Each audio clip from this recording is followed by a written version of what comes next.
Plus two second year समस्त छात्र एवं छात्री मानक मु स्वागत करुच्ची पे आमर यूट्यूब चैनल आउ एक हिस्ट्री 2 नंबरिया क्लास रे मु तुम मानक स्वागत करुच्ची पे आज क्लास रे हिस्ट्री 2 मार्क्स क्वेश्चन को आम आलोचना करवा। बहुत इंपोर्टाट क्वेश्चन अच्छी बहुत गुरुत्वपूर्ण प्रश्न रही तो बहुत गुरुत्वपूर्ण और इंपोर्टाट क्वेश्चन गुड़ा अच्छी पे आम जा आलोचना करवा हिस्ट्री तो प्रथम प्रश्न हिंदू और मुसलमान संप्रदाय परस्पर संस्पर्श आसवा फल क्यों भाषार उत्पत्ति होता। हिंदू और मुसलमान जितेबाला परस्पर कौन आसी ना संस्पर्श आसी से क्यों भाषार उत्पत्ति होता ना भारत में हिंदू माने हिंदी भाषा को बहुल भाव में व्यवहार करते। भारत में हिंदू माने हिंदी भाषा को बहुल भाव में व्यवहार करते अपेक्षा तुर्क अफगान राजत्व पारसी भाषार बहुल प्रचलन कराला। पारसी भाषार भारत भाबर कौन भाबर आदान प्रदान नहीं ये दुई भाषार सम्मिश्रण जबन इ हिंद भाषा सृष्टि है। माने भाबर आदान प्रदान नहीं कि आमर ये दुईटी भाषार मिश्रण में जबन इ हिंद भाषा सृष्टि होता है। समयक्रमे यहाँ उर्दू भाषा कहला आगु समयक्रमे कौन करागला ना उर्दू भाषा बोली आम कहले पे। परवर्ती प्रश्न अमीर खुसरो संपर्क में लिखा कहुई पे 2 मार्किया प्रश्न अमीर खुसरो संपर्क में लिखा। अमीर खुसरो सुल्तानी जुगर ख्यातनामा साहित्यिक तथा कवि थे। अमीर खुसरो थे सुल्तानी जुगर ख्यातनामा साहित्यिक तथा कवि थे। से सुल्तान बलबन राजत्व काल गियासुद्दीन तुगलक राजत्व पर्यंत राजदरबार मंडन करते। से कौन करते से सुल्तान बलबन कौन राजकाल गियासुद्दीन तुगलक राजत्व पर्यंत राजदरबार मंडन करते। से तांकर कवितार प्रथमे उर्दू भाषा प्रयोग करते। से तांकर कवितार प्रथमे उर्दू भाषा को प्रयोग करते। तांकर रचित पुस्तक होची खजाइन उल फुतु एवं तारिक इ अल्लाह पे। परवर्ती प्रश्न देख 2 मार्किया इस्लाम धर्मर प्रभाव रे भारतीय समाज रे दासत्व प्रथार प्रचलन संपर्क लिखा ना। इस्लाम धर्म प्रभाव रे भारतीय समाज रे दासत्व प्रथा नाम रे एक कलंकित प्रथार प्रसार घटी। एक कलंकित प्रथार पे यह भारतीय हिंदू समाज को बहु भाव में प्रभावित करथिला। धनी हिंदू माने दास और दासी रखा को लगिले। यह मुसलमान समाज रे जनाशुना प्रथा थिला पे। 4 नंबर प्रश्न इस्लाम धर्म केउं नीति हिंदू संस्थ एवं धर्म प्रचार मान को प्रभावित करथिला। इस्लाम धर्मर केउं नीति हिंदू संथ एवं धर्म प्रचारक मान को प्रभावित करथिला।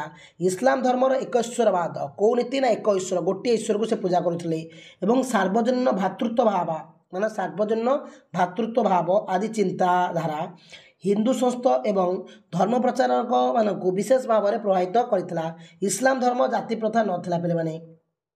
परवर्ती प्रश्न चिश्ती संप्रदायर अन्यतम संत पे चिश्ती संप्रदायर अन्यतम संत फरीदुद्दीन बाबा फरीद संपर्क लिखा।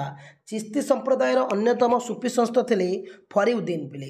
से बाबा फरीद नाम ख्याति लाभ करते। बाबा फरीद नाम फरीद अफगानिस्तान जन्मग्रहण करते। फरीद कौन करते ना अफगानिस्तान में जन्मग्रहण करते एवं हांसी थिला तांकर मुख्य कर्मस्थल। हांसी थिला तांकर बाणी थिला राजा और सम्भ्रांत मानक सहित बंधु स्थापन कर जाइति। तांकर बाणी थिला राजा और सम्भ्रांत मानक सहित बंधु स्थापन करी नाही। तुमर आध्यात्मिक जीवन प्रति सेमान को साक्षरता को मारात्मक बोली विवेचना करथिला पेले। परवर्ती प्रश्न देख शेख नासिरुद्दीन को संपर्क लेख पेले। चिश्ती संप्रदायर शेष विख्यात चिश्ती संप्रदायर शेष विख्यात सूफी संत थिले नासिरुद्दीन। तांको दिल्लीर चिराग बोली कहा जाए। 45 वर्ष बयस से दिल्ली ठारे शेख निजामुद्दीन आउलिया शिष्यत्व ग्रहण करते। दिल्ली ठारे पिले गुरुंक परी से दलित असहाय मानक गहन रे समय अतिबाहित करते। से मध्य निजको सुल्तान अमीर मानक ठारू निजको दूरे रखिते। 1336 ख्रीष्टाब्द से देहत्याग करते। शेख बाहाउद्दीन कारिया शेख बाहाउद्दीन जाकारिया संपर्क लेख ना। 1882 ख्रीष्टाब्द मुल्तान ठारे बाहाउद्दीन जन्मलाभ करते। 1882 मन रखिथ। चिश्ती सन्यासी परी दरिद्र भाव में बंचा और देह को कष्ट देवा यहीपरि आदर्श से विश्वास करुले। से एक स्थिर और सुखमय जीवन बिताउले। से इस्लाम नियम मान मानुले एवं इस्लाम धर्म बाह्य आचरण गुड़िक ग्रहण करने शिष्य निर्देश देते।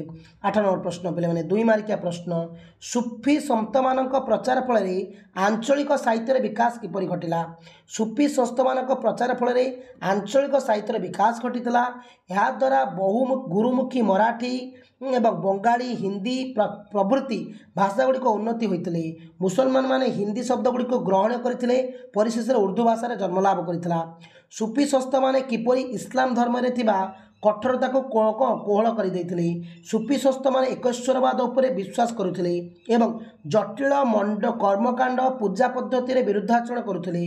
भक्ति प्रेम स्नेहासर ईश्वर को आराधना कले मोक्ष प्राप्ति हो पारे बोली से माने प्रचार करथिले। या फल इस्लाम धर्म रे रहितिबा कठोरता कोहल हो पारिथिला। पिले वल्लभाचार्य धर्ममत कौन पिले? वल्लभाचार्य पिले वैष्णव धर्मर अन्यतम प्रचारक थे वल्लभाचार्य। वैष्णव धर्मर बुझे तो वैष्णव धर्मर अन्यतम प्रचारक थे वल्लभाचार्य। पिले कृष्ण को पूजा करने से परामर्श देउथिले। कृष्ण को से प्रचार करते ब्रह्म से प्रचार करते कौन ना ब्रह्म मनुष्य मध्य प्रभेद नहीं। भक्ति द्वारा आत्मा समस्त बंधन को मुक्ति लाभ करते। सांसारिक जीवन मोक्ष प्राप्ति प्रतिबंधक सृष्टि करते। ओके तो 2 मार्किया प्रश्न आज हिस्ट्री क्लास में आलोचना कले। चैनल को नुआ सब्सक्राइब करके नोटिफिकेशन ऑल करदेव। थैंक यू पिला माने। जय हिंद।